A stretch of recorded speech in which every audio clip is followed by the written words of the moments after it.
Right, let's move on to our driver of the day and championship standings. A driver of the day is a tough one this week because it feels like almost any driver who managed to keep it on the track deserves driver of the day. Very true. And there's so many great drives to talk about here. We have, not least of all, Lewis Hamilton to go from where he did to get the win, to be 30 seconds in the lead. That alone is pretty incredible. Sebastian Vettel as well, from 11th on the grid to get onto the podium.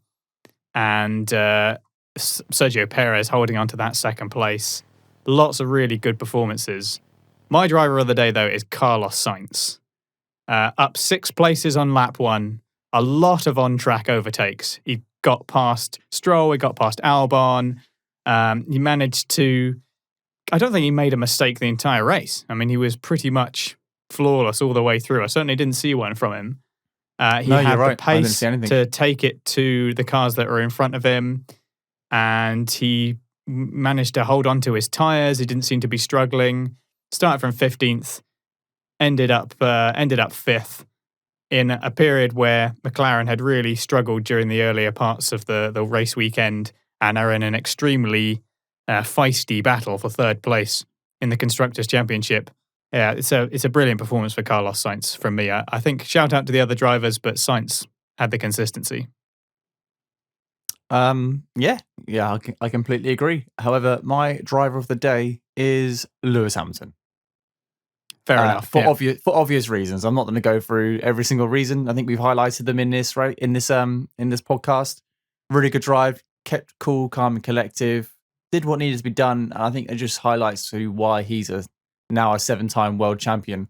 In a machinery which was struggling in qualifying and struggling in free practice, you match him to his teammate and he lapped him.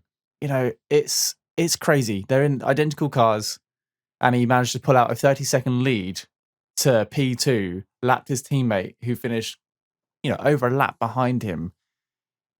There's something about that guy. It just works. On bold tyres towards the end of the race. And you could arguably say that Sergio Perez deserved it as well, because he did exactly the same thing. But he had a mega stint as well, didn't he? He did have a huge stint. But I'm going to stick with Lewis Hamilton just for this race. He doesn't get driver of the day very often because he's he's so good. But we mentioned that he would have to get P1 in practice, qualifying, and the race, and the fastest lap. Well, actually, he only got P1 in the race this week, but I still think it was well deserved. Probably a one-off driver of the day for me, because he's always so good and above average. He's just so good. He's not above average. He's fantastic. When the standard is so high every week, then it's exactly. So I feel like if there's any opportunity, so. There's going to be any opportunity to give Lewis Hamilton driver of the day, it's going to be today, because he started in P6 and won the race by 30 seconds. That is a good race anyway, let alone the conditions he had to deal with. Yeah, definitely. And and on the flip side, we saw people like Verstappen and Bottas and other people who might be taking driver of the day at a different race who were just at best decidedly average. Yeah, it was just not really bringing it together at all. But yeah, I agree. Lewis Hamilton, very special performance for him today. Bottas has got a lot to answer for this week.